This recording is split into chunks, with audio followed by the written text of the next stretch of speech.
down a little bit. All right, so Monday morning, I get the heads up last week that I had a quick little load up north to start my day. And that afternoon, I had to get myself ready to haul some 72-foot beams over the Idaho border. So that was kind of interesting. I haven't hauled anything 72-foot. Basically, I haven't hauled anything over 65-foot long in 6 years. When I used to work for MG Transport, we saw 70-footers on the regular. I'm never really too concerned with long stuff. It's always like the width. When I used to haul like wide loads, I hated that. But length, long loads, that stuff doesn't bother me at all, not one bit. So this thing is built to haul the long stuff and be short enough to do all the little odds and end things. So I was kind of excited, to be honest.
And you guys know I wasn't about to start my trip all the way to Idaho without stopping at Starbucks. It just wouldn't be right.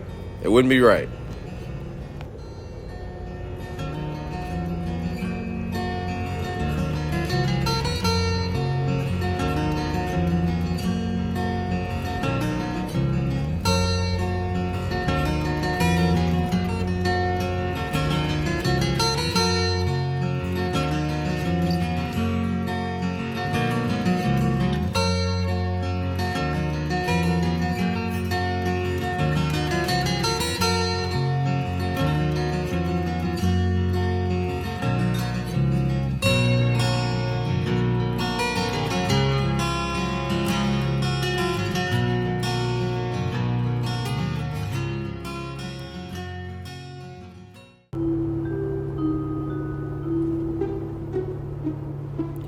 I'll say this. They say trucking is easy.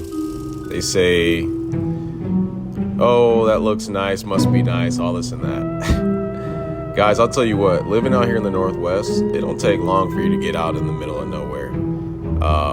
It really doesn't take long. And I mean middle of nowhere.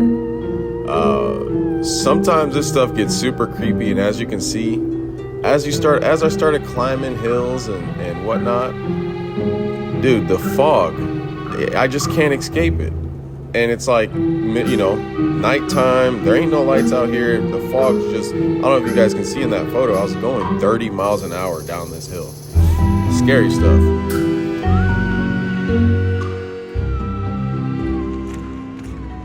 All right, guys, so made it over here, and looks like these guys are cool with unloading me tonight. I got 8 72-foot beams for them, and yeah, looks like we're gonna get unloaded tonight, which is cool. I don't think I'm gonna really do any trucking. I'm pretty tired.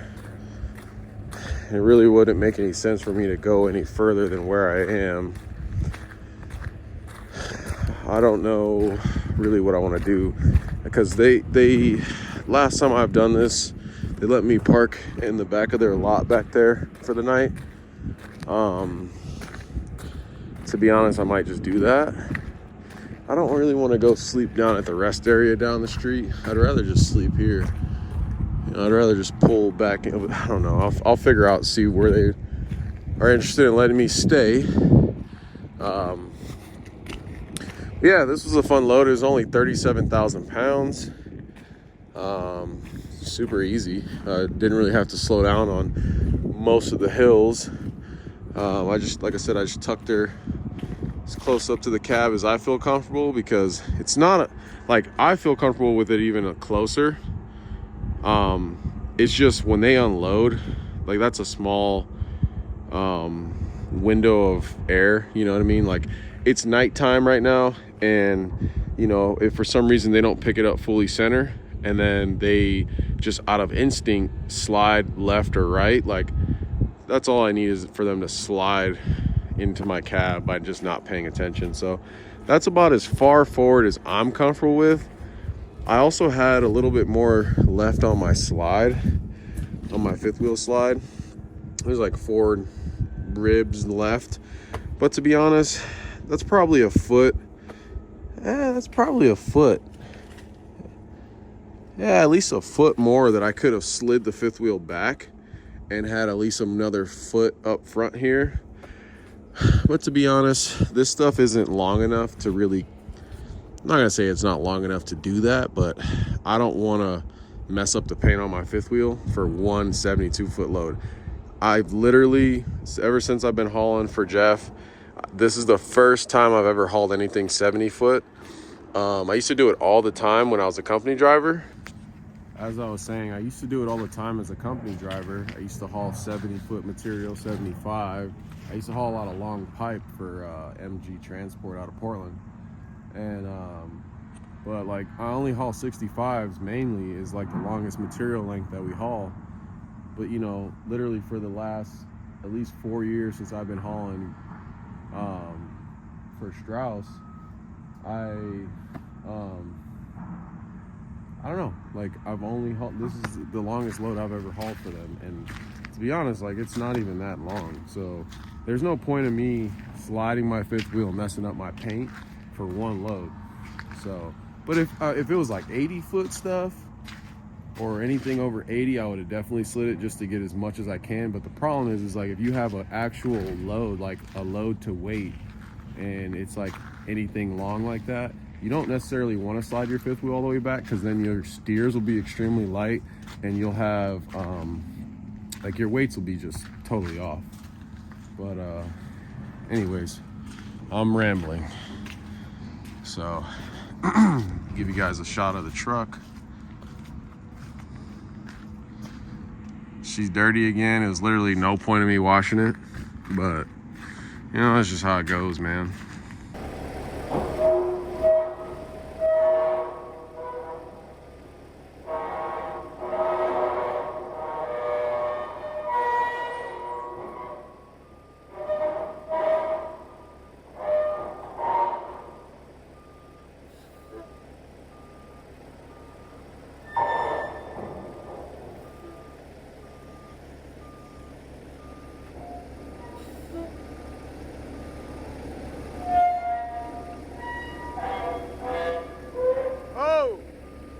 Down a little bit.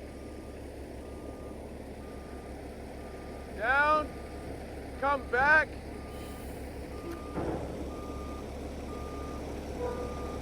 Back.